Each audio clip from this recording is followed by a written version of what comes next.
ओम शांति। आज की मुरली को लेकर के बाबा हम बच्चों को क्या सिखाना चाहते हैं और धारणा करने के लिए क्या क्या पॉइंट्स हम ले सकते हैं।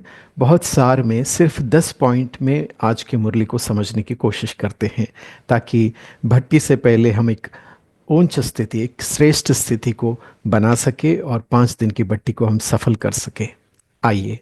ओम शांति। आज की इस मुरली में बाबा की जो शिक्षाएं हैं उन्हें 10 पॉइंट के द्वारा अलग अलग पैराग्राफ को अलग अलग पॉइंट्स में समझने की कोशिश करते हैं। जिसमें पहला पॉइंट है स्वयं का महत्व। पहले पैराग्राफ में बाबा स्वयं के महत्व के बारे में समझा रहे हैं। दूसरे पैराग्राफ में बाबा समय की पहचान, आत्माओं की पुकार और कर्तव्य के बारे में समझा रहे हैं। तीसरे पैराग्राफ में सेवा की गति के बारे में और इसके विधि के बारे में बताते हैं। और चौथा पैराग्राफ में तीव्र पुरुषार्थ और बाधाएं के बारे में बाबा बताते हैं। और पांचवें पैराग्राफ में निर्विघ्न पुरुषार्थ की विधि के बारे में बाबा समझाते हैं। और छठवें पैराग्राफ में बेहद की वैराग्य वृत्ति की परिभाषा और उसे कैसे धारण करना है उसके बारे में बताते हैं। और सातवें पैराग्राफ में लक्ष्य प्राप्ति के लिए होमवर्क बाबा हमें देते हैं कि सारा जो विधि विधान समझाने के बाद उस लक्ष्य में कैसे आगे बढ़ना है और समय सीमा लेकर के क्या काम करना है अगले वर्ष में, उसके बारे में समझाते हैं। और आठवें पैराग्राफ में पहला पार्ट का अभ्यास प्रैक्टिकली बाबा कराते हैं। और नवे पैराग्राफ में सिद्धि स्वरूप बनने की विधि, एकाग्रता के बारे में बताते हैं और अभ्यास करवाते हैं। और 10वें पैराग्राफ में योग की अंतिम स्थिति क्या है और उसे कैसे अनुभव करना है इसके बारे में बाबा समझा रहे हैं। बाबा की इस ज्ञान रत्नों की दिव्य पालना के लिए नीचे लाइक बटन ज़रूर दबाएं। मुरली का सार है, इस वर्ष के आरंभ से बेहद की वैराग्य वृत्ति मर्ज करो, यही मुक्तिधाम के गेट की चाबी है।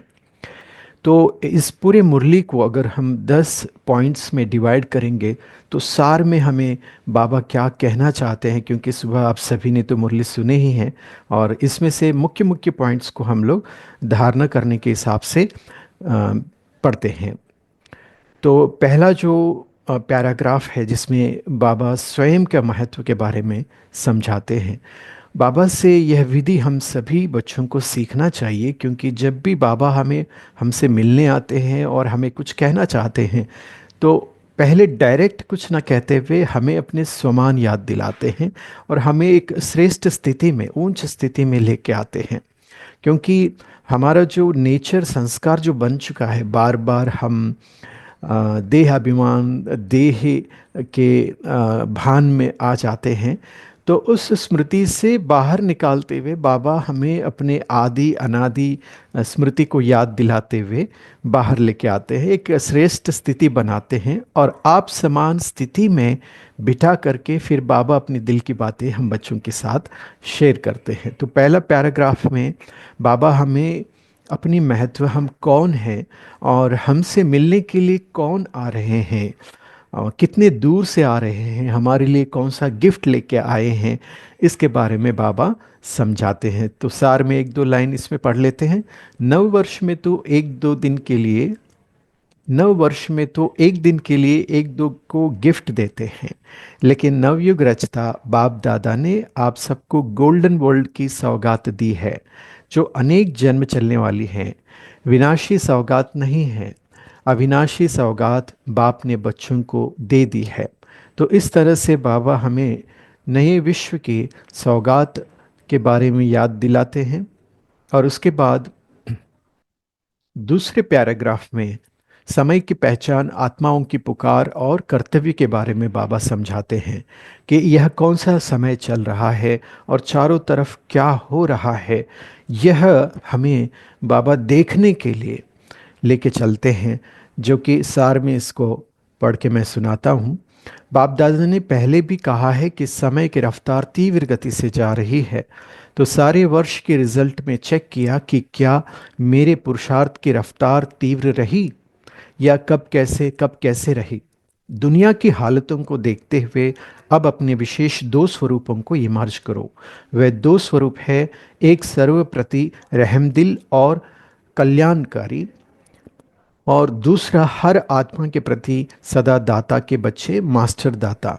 तो इस तरह से प्रकृति की हालत और विश्व की हालत, आत्माओं की जो हालत है, वो बाबा समझाते हुए अपने कर्तव्य को याद दिलाते हैं कि लोग, बाबा के बच्चे किस तरह से पुकार रहे हैं और उनके तड़प को देखा नहीं जाता है, और उसके लिए हम बच्चों को तैयार होना चाहिए। और उसके लिए दो बातों को विशेष याद दिलाते हैं बाबा, महत्व देते हुए।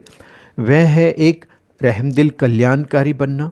दूसरा, हर आत्मा के प्रति सदा दाता के बच्चे मास्टर दाता बनकर पालना देना। तो इस तरह से कर्तव्य याद दिलाते हैं। तो हे दाता के बच्चे, अपने श्रेष्ठ संकल्प द्वारा, मनसा शक्ति द्वारा, चाहे वाणी द्वारा, चाहे संबंध संपर्क द्वारा, चाहे शुभ भावना शुभ कामना, चाहे वाइब्रेशन वायुमंडल द्वारा किसी भी युक्ति से मुक्ति दिलाओ। चिल्ला रहे हैं मुक्ति दो, बाप दादा अपने राइट हैंड्स को कहते हैं रहम करो। तो इस तरह से बाबा हमें कर्तव्य याद दिलाते हैं। तो तीसरे पैराग्राफ में बाबा सेवा की गति के बारे में बताते हैं। तो अभी तक किस तरह से पूरे विश्व में सेवा कैसा चल रहा है, और उस सेवा की गति को आगे बढ़ाने के लिए स्वयं की पुरुषार्थ कैसे तैयारी करना है, उसके बारे में बाबा बता रहे हैं। इसीलिए बाप दादा कहते हैं, अब स्व पुरुषार्थ और सेवा के भिन्न भिन्न विधियों द्वारा पुरुषार्थ तीव्र करो। स्व की स्थिति में भी चार बातें विशेष चेक करो, इसको कहेंगे तीव्र पुरुषार्थ। तो तीव्र पुरुषार्थ कैसे करना है और उसके लिए चार बातों को चेक करना, इसके बारे में इस पैराग्राफ में बाबा याद दिलाते हुए चौथा पैराग्राफ में तीव्र पुरुषार्थ और बाधाएं क्या क्या है उसके बारे में बाबा समझाते हैं। तो सार में मैं पढ़ता हूँ। एक बात पहले यह चेक करो कि निमित्त भाव है, कोई भी रॉयल रूप का मैंपन तो नहीं है, मेरापन तो नहीं है। तो यह एक पहला तीव्र पुरुषार्थ में मेन पॉइंट जिसे हमें चेक करना चाहिए। साधारण लोगों को, साधारण लोगों का मैं और मेरा भी साधारण है, मोटा है, लेकिन ब्राह्मण जीवन का मेरा और मैंपन सूक्ष्म और रॉयल है। उसकी भाषा मालूम है क्या है?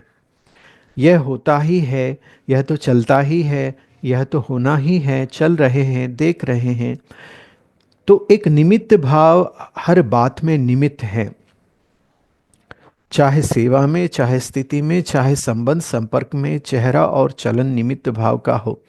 तो यहाँ बाबा एक बहुत बड़ी स्थिति हमें स्मृति में दिलाते हैं कि आप जो भी जीवन जी रहे हो, यह बाबा ने दिया हुआ चीज है, वो आपका नहीं है।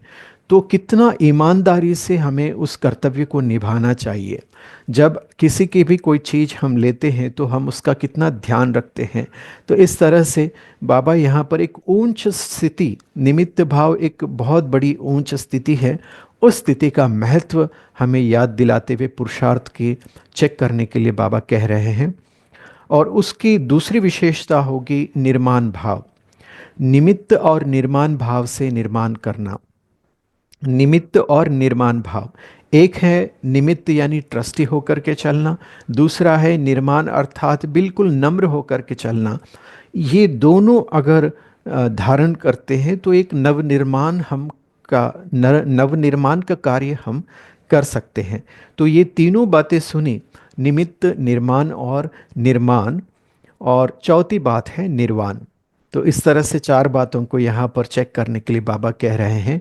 निर्वाण अर्थात वाणी से परे की दुनिया की स्थिति, अर्थात साइलेंस वर्ल्ड, परम धाम की जो हमारे मुक्ति धाम की जो स्थिति है, उसके बारे में बाबा यहाँ समझा रहे हैं। चाहे निर्वाण धाम में पहुंच जाए, निर्वाण स्थिति में स्थित हो जाए, क्योंकि स्वयं निर्वाण स्थिति में होंगे तब दूसरों को निर्वाण धाम में पहुंचा सकेंगे। अभी सभी मुक्ति चाहते हैं, छुड़ाओ छुड़ाओ चिल्ला रहे हैं। तो ये चार बातें अच्छी परसेंट में प्रैक्टिकल में जीवन में होना, अर्थात तीव्र पुरुषार्थी। तब बाप दादा कहेंगे वाह वाह वाह बच्चे। आप भी कहेंगे वाह वाह वाह बाबा, वाह ड्रामा ड्रामा वाह, वाह पुरुषार्थ पुरुषार्थ वाह। तो इस तरह से बाबा हमें तीव्र पुरुषार्थ की परिभाषा बताते हुए उसमें कौन कौन सी बाधाएं हैं उसके बारे में समझाया। 5वें पैराग्राफ में निर्विघ्न पुरुषार्थ की विधि बाबा जो है बता रहे हैं कि किस तरह से हम बाधाओं को हटा करके निर्विघ्न होकर के सेवा कर सकते हैं। चलते चलते पुरुषार्थ में हम थक जाते हैं या फिर ढीले हो जाते हैं, या माया के प्रभाव में आकर या पुराने संस्कारों के प्रभाव में आकर कई बातों में हम फंस जाते हैं। ये ऐसा क्यों, वे वैसा क्यों, ये सारी बातों में। तो ये बातों को बाबा एक सुंदर तरीके से बताते हैं कि वाई वाई कहना, जैसे वाह वाह आगे बाबा ने बताया था कि हर बात में वाह वाह करते हुए हमें आगे बढ़ना है। लेकिन जब क्वेश्चन उठता है, संशय उठने लगते हैं, तब हम वाई का इस्तेमाल करते हैं, मतलब क्यों ये सब हो रहे हैं, कैसे हो रहे हैं, क्या होगा, ये सब बातें। तो उसे बाबा, जैसे पेट में गैस हो जाती है ना, तो खराब हो जाता है ना, तो वाई वाई है, यह नहीं करो। यानी एक पेट में जैसे वायु भरना, गैस भरने जैसे की बात है। तो कितना अच्छा लगता है अगर वाह वाह कहो तो, हाँ बोलो वाह वाह। तो इस तरह से बाबा सभी संकल्प करो, वाही नहीं कहेंगे, कि बाबा सभी बच्चों से ये पक्का करवाया है कि अभी से वाई वाई नहीं कहना है। सोचेंगे नहीं, क्वेश्चन मार्क नहीं, आश्चर्य की मात्रा नहीं, बिंदी। क्वेश्चन मार्क लिखो कितना टेढ़ा है और बिंदी कितना सहज है। बस नैनों में बाप बिंदु को समा दो। जैसे नैनों में देखने की बिंदी समाई हुई है, ऐसे ही सदा नैनों में बिंदु बाप को समा लो। सामने आता है, समाने आता है या फिट नहीं होती है, नीचे ऊपर हो जाती है, तो क्या करेंगे, विदाई किसको देंगे, वाई को। कभी भी आश्चर्य की निशानी भी नहीं आवे, यह कैसे, यह भी होता है क्या, होना तो नहीं चाहिए, क्यों होता है, क्वेश्चन मार्क नहीं, आश्चर्य की मात्रा भी नहीं, बस बाप और मैं। तो इस तरह से जो विघ्न है, संशय का विघ्न विघ्न उसे हटाने के लिए बाबा जो है वाह वाह मंत्र का उपयोग करने के लिए कह रहे हैं, वाह समाप्त करने के लिए। तो आगे थोड़ा सा विस्तार में बाबा समझा रहे हैं। क्वेश्चन में चले जाते हो या क्यों हो रहा है या कब तक चलेगा, कैसे चलेगा, इसमें शुभ भावना की शक्ति कम हो जाती है। बहुत बड़ी रहस्य की बात है कि हम अपने शुभ भावनाओं से अपने तकदीर को बनाते हैं, दूसरों के और खुद के भाग्य को जगाते हैं। लेकिन वो शुभ भावनाओं की शक्ति कम कैसे होता है, उसका जो है राज यहाँ पर बाबा बता रहे हैं। जब हम संशय में आते हैं या श्रीमत को बाजू में रख करके मनमत के आधार पर क्वेश्चन करते हैं, यह क्यों, कैसे, कब, इस तरह के, तो उससे शुभ भावनाओं में शक्ति कम हो जाती है। नहीं तो शुभ भावना, शुभ कामना, इस संकल्प शक्ति में बहुत शक्ति है। देखो, आप सभी आए बाप दादा के पास, तो बाबा अपना अनुभव सुना रहे हैं, अपना एग्जाम्पल दे रहे हैं कि किस तरह से हम बच्चे जब बाबा के पास आए थे तो हमारी स्थिति कैसा था। लेकिन कभी भी हमें उस नज़र से न देखते हुए कितने श्रेष्ठ और कितने प्यार से शुभ भावनाओं के साथ बाबा ने अपने दिल में हमें समाया, वो बातें बाबा यहाँ स्मृति में दिला रहे हैं। आप सभी आए बाप दादा के पास, पहले दिन याद करो बाप दादा ने क्या किया। चाहे पतित आए, चाहे पापी आए, चाहे साधारण आए, भिन्न भिन्न वृत्ति वाले, भिन्न भिन्न भावना वाले आए, बाप दादा ने क्या किया, शुभ भावना रखी है ना। मेरे हो मास्टर सर्वशक्तिवान हो, दिल तख्त नशीन हो, यह शुभ भावना रखी है ना, शुभ कामना रखी ना, उससे ही तो बाप के बन गए हैं ना। बाप ने कहा क्या, बाप ने कहा है क्या कि हे पापी क्यों आए हो, नहीं ना, शुभ भावना रखी, मेरे बच्चे मास्टर सर्वशक्तिवान बच्चे। तो इस तरह से बाबा का प्यार, बाबा की इस ज्ञान रत्नों की दिव्य पालना के लिए नीचे लाइक बटन ज़रूर दबाएं। इस पैराग्राफ में हमारे ऊपर बरसाया। और उसके बाद 6वें पैराग्राफ में बेहद की वैराग्य वृत्ति की परिभाषा बता रहे हैं। अगर हम अपने शुभ भावना और शुभ कामनाओं से संपन्न बनकर पुरुषार्थ करते हुए दाता बनकर दूसरों को भी आगे बढ़ाना है, तो उसके लिए जो बहुत महत्वपूर्ण बात है, बेहद के वैराग्य वृत्ति धारण करने के बारे में, जिसमें सार में मैं पढ़ता हूँ, सार में सुनते हैं। आप सबको तरस नहीं आता, सिर्फ खबर सुनकर चुप हो जाते हो, बस इतनी आत्माएं चले गए। यानी जब चारों तरफ विश्व में विनाश होता है तो कहीं ना कहीं कुछ कई आत्माएं चली जाती है विनाश में। तो बाबा कह रहे हैं कि तरस नहीं आता है उन आत्माओं के ऊपर। वो आत्माएं संदेश से वंचित रह गई, उन्हें बाबा का परिचय नहीं मिला, और वो कहाँ चले गए। अभी तो दाता बनो, रहम दिल बनो। यह तब होगा, रहम तब आएगा जब इस वर्ष के आरंभ से अपने में बेहद की वैराग्य वृत्ति इमर्ज करो। अक्सर हम जब कोई ऐसी स्थिति बनती है, या कोई अपने बड़े भ्राता या जो हमारे आदरणीय दादियाँ हैं अपनी अंतिम स्थिति को प्राप्त करते हैं, संपन्न और संपूर्ण स्थिति को प्राप्त करते हैं, तो उस समय पर हमारे अंदर थोड़ा वैराग्य की लहर आने लगता है। लेकिन वह लहर, वह वृत्ति सदा बनी रहे, इसके लिए इस मुरली के अंदर से वो पॉइंट्स को हम समझने की कोशिश करते हैं। बेहद की वैराग्य वृत्ति, यह देह की देहभान की स्मृति, यह भी बेहद की वैराग्य वृत्ति की कमी है। यह सार में बाबा समझा रहे हैं कि हमारे अंदर वैराग्य वृत्ति किस लेवल में है, यह अगर समझना है तो अपनी इस स्मृति को चेक करें कि देहभान की स्मृति और देह की स्मृति हमारा कितना रहता है। जितना ज़्यादा होगा उतना वैराग्य की कमी, और जितना आत्मिक स्मृति में होंगे उतना ही हमारी वैराग्य बेहद की ओर बढ़ता जाएगा। छोटी छोटी हद की बातें स्थिति को डगमग करती है। कारण क्या है? बेहद की वैराग्य वृत्ति कम है, लगाव है। वैराग्य नहीं है, लगाव है। जब बिल्कुल बेहद के वैरागी बन जाएंगे, वृत्ति में वैरागी, दृष्टि में भी वैराग, बेहद के वैरागी, संबंध संपर्क में, सेवा में, सब में बेहद के वैरागी, तब मुक्ति धाम का दरवाजा खुलेगा। यानी कि बाबा हमारे ही हाथ में वो चाबी दे दिया कि अगर जब तक हम यह चाबी का इस्तेमाल नहीं करेंगे तब तक यह दुनिया बदलेगा नहीं, मुक्तिधाम की गेट नहीं खुलेंगे, और फिर हम आगे नहीं बढ़ सकते। इसीलिए यहाँ पर इस बाबा के महावाक्यों को लेकर के हमें अपने कर्तव्य को समझते हुए बहुत गंभीरता से जागरूक होकर के पुरुषार्थ में आगे बढ़ना चाहिए, अपनी वैराग्य वृत्ति को जागरूक करना चाहिए। 7वें पैराग्राफ में लक्ष्य प्राप्ति के लिए होमवर्क। अगर हम सचमुच सीरियस है, गंभीर है अपने पुरुषार्थ को लेकर के अपने लक्ष्य की तरफ, तो उसके लिए बाबा जो है होमवर्क दे रहे हैं। नए वर्ष कहते हैं तो नवीनता तो करेंगे ना। अभी बेहद के वैराग्य की, मुक्तिधाम जाने की चाबी तैयार करो। अभी आप सभी को भी पहले मुक्तिधाम में जाना है ना।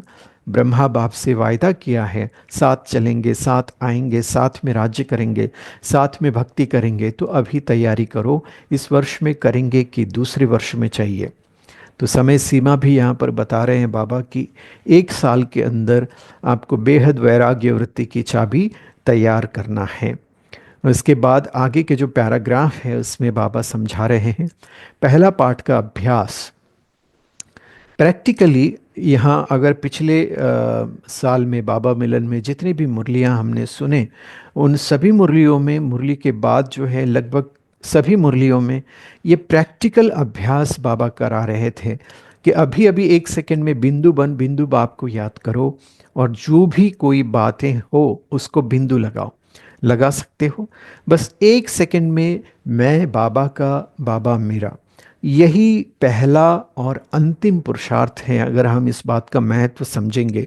क्योंकि जो अभी 5 दिन की जो बट्टी हम साइलेंस बट्टी करने जा रहे हैं उसमें सिर्फ यही अभ्यास होगा। लेकिन बात वहाँ पर हमें बाबा बिठा के कराने वाले हैं और पूरी तरह से हमारे ऊपर निगरानी रख करके करने वाला है। और ये हम इसलिए नहीं कर पाते जब हम बाहर रहते हैं या अपने अपने कर्म क्षेत्र पर। इस बात को महत्व देते हुए और बहुत गंभीरता से इस बात का अभ्यास नहीं करते हैं, क्योंकि बहुत डीले हो जाते हैं, अलबेले और आलसीपन में आ जाते हैं। तो भट्टी में विशेष इस बात का महत्व और पुरुषार्थ हम करने वाले हैं।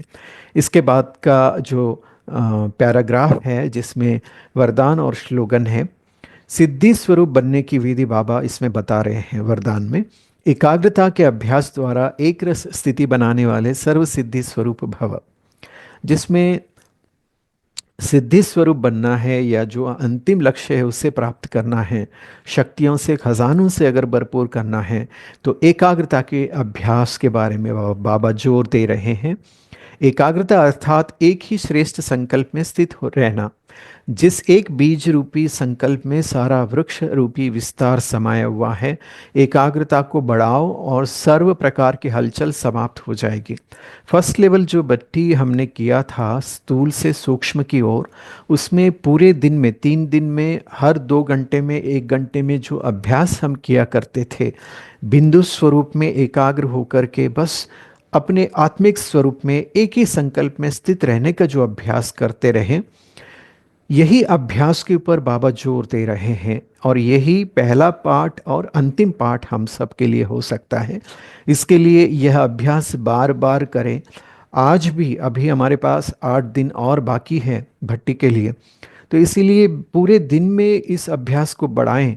हर 2 घंटे में 1 घंटे में 1 मिनट या 2 मिनट या 3 मिनट के लिए सही, एक ही संकल्प में स्थित रहने का अभ्यास करें। आप कोई भी संकल्प ले, मैं मास्टर सर्वशक्तिवान हूँ, या मैं विघ्न विनाशक हूँ, मैं जो भी आपको संकल्प या समान आपको लेकर बैठना है, उस संकल्प में स्थित रहें और ये प्रैक्टिकल करके देखें। तभी ही हम अपने आप को समझ पाएंगे कि हमारी पुरुषार्थ लेवल कहाँ तक है, हम कितना आगे बढ़ रहे हैं। स्लोगन में बाबा कह रहे हैं, एक बार की हुई गलती को बार बार सोचना अर्थात दाग पर दाग लगाना, इसीलिए बीती को बिंदी लगाएं। ये वाक्य बहुत सुंदर रहस्यमय बात है, क्योंकि जब हम किसी बात को बार बार दोहरा रहे होते हैं, वो वह बात हमारे लिए एक बंधन का रूप बन जाता है, जो हमें पता नहीं चलता है कि उसी में फंस कर के हम किस तरह से अपने पुरुषार्थ में बाधा डालते हैं। तो इसीलिए बीती बातों को भुला करके हमें आगे बढ़ना है। और उसके बाद लास्ट में 10वें पैराग्राफ में अव्यक्त इशारे में योग की अंतिम स्थिति के बारे में बाबा बता रहे हैं। अव्यक्त इशारे, कंबाइंड रूप की स्मृति से सदा विजयी बनो। जैसे इस समय आत्मा और शरीर कंबाइंड हैं, ऐसे बाप और आप कंबाइंड रहो। सिर्फ यह याद रखो कि मेरा बाबा। अपने मस्तक पर सदा साथ का तिलक लगाओ। जैसे एक सुंदर एग्जाम्पल बाबा बताते हैं, जो सुहाग होता है, जो सुहाग होता है, साथ होता है, वह कभी भूलता नहीं। तो साथी को सदा साथ रखो। अगर साथ रहेंगे तो साथ चलेंगे। साथ रहना है, साथ चलना है, हर सेकंड हर संकल्प में साथ है ही। जब हम साथ रहने का पुरुषार्थ करते हैं, तो उसमें मेहनत खत्म हो जाता है, क्योंकि दूर की स्थिति में मिलने के लिए बहुत मेहनत करना पड़ता है।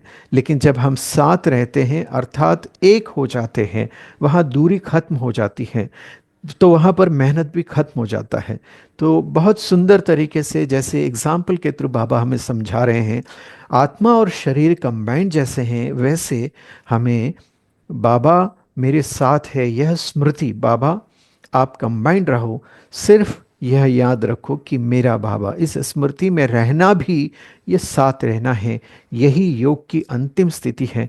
तो इस तरह से बाबा इस मुरली में 10 अलग अलग पॉइंट्स के द्वारा हमें शिक्षाएं दी, जिनको हमें धारणा में ला करके अपने इस आने वाले साइलेंस भट्टी के लिए तैयारी करना है। ओम शांति। बाबा की इस ज्ञान रत्नों की दिव्य पालना के लिए नीचे लाइक बटन ज़रूर दबाएं।